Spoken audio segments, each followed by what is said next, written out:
The Galactic Council's throne world of Supremus had never experienced darkness. For 12,000 years, its crystal spires had gleamed with perpetual light, powered by technology so advanced that lesser species worshipped it as divine. The city's inhabitants, representatives of 47 civilizations, had grown accustomed to their luminous superiority, viewing the endless glow as a symbol of their cosmic dominance. Then, on the day they declared humanity primitive, every light went out. Admiral Sarah Chen stood in the observation deck of the ESV Prometheus, watching Supremus flicker like a dying star through the viewports. Around her, the bridge crew maintained professional silence, though she could sense their barely contained satisfaction. 3 years of diplomatic humiliation had led to this moment, and Chen felt no remorse for what they had unleashed. "Ma'am, we're receiving multiple distress signals from the surface," reported Lieutenant Commander Torres, his voice carefully neutral. "Their planetary defense grid is completely offline. Life support systems in the lower districts are failing." Chen nodded, remembering the day everything had changed. Humanity had approached the Galactic Council with open hands, offering trade partnerships and cultural exchange.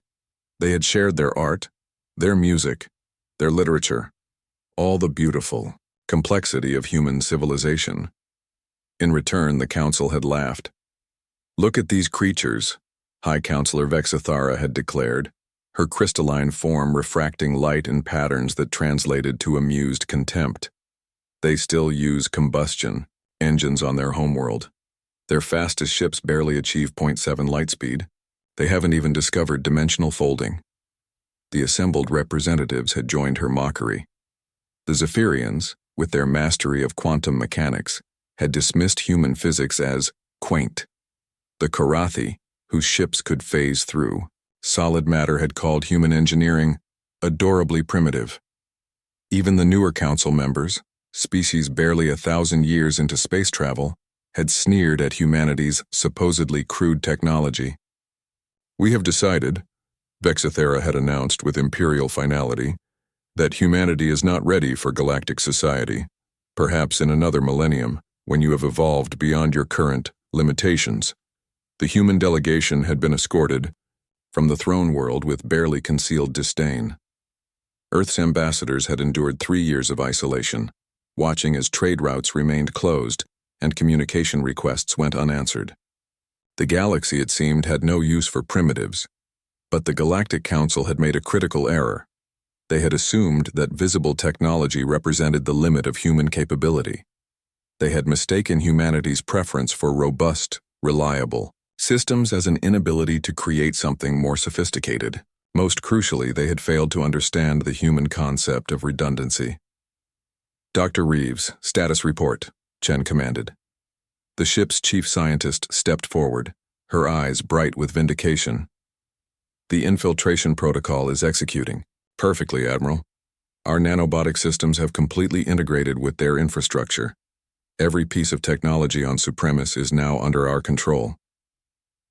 Chen smiled grimly. While the Council had mocked humanity's primitive computers, human scientists had been perfecting nanotechnology beyond anything the galaxy had imagined.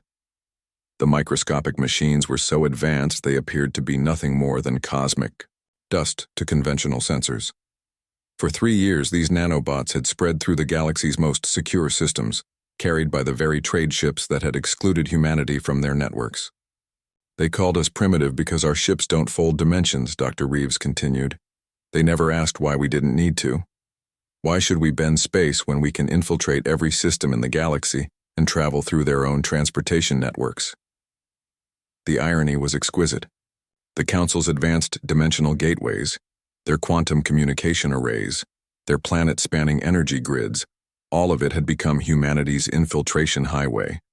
The more sophisticated their technology, the more vulnerable they had made themselves to the tiny machines that now permeated every circuit, every data stream, every power conduit in known space. "Admiral," Torres called out, "we're receiving a transmission from the surface. High Counselor Vexithara is requesting immediate communication." "Put her through." The crystalline being's form appeared on the main screen, her usually pristine surface now flickering with stress patterns.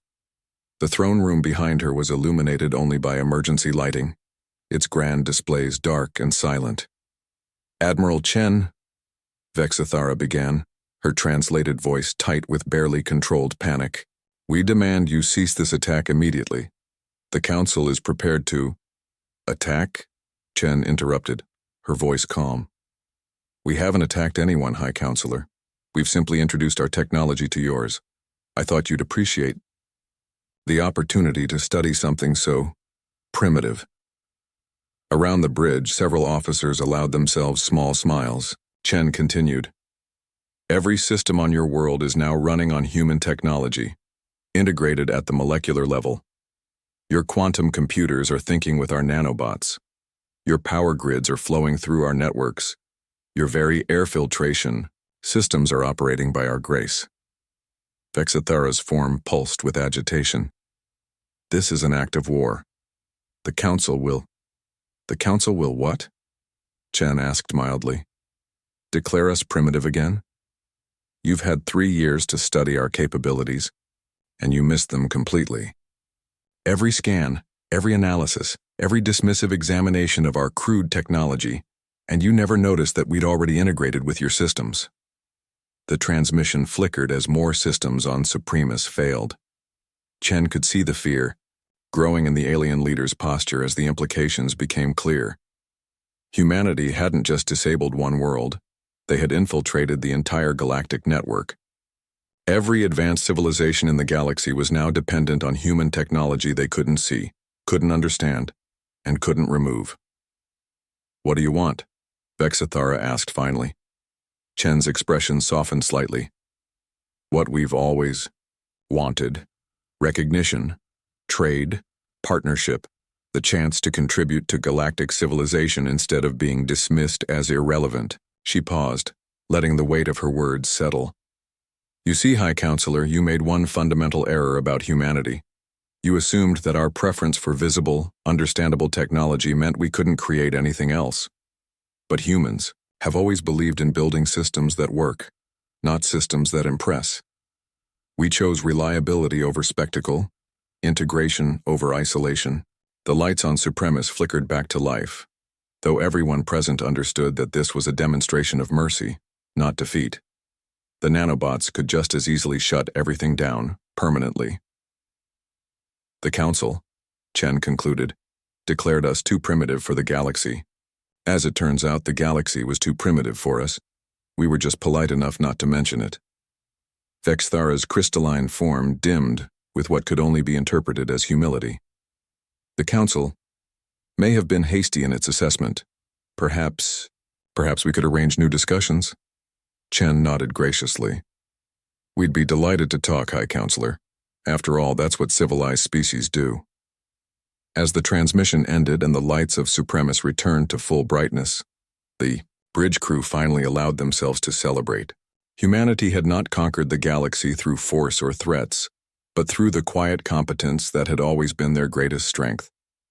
They had been called primitive, and in response, they had become indispensable. It was, Chen reflected, a very human solution to a very human problem. The galaxy would never underestimate humanity again.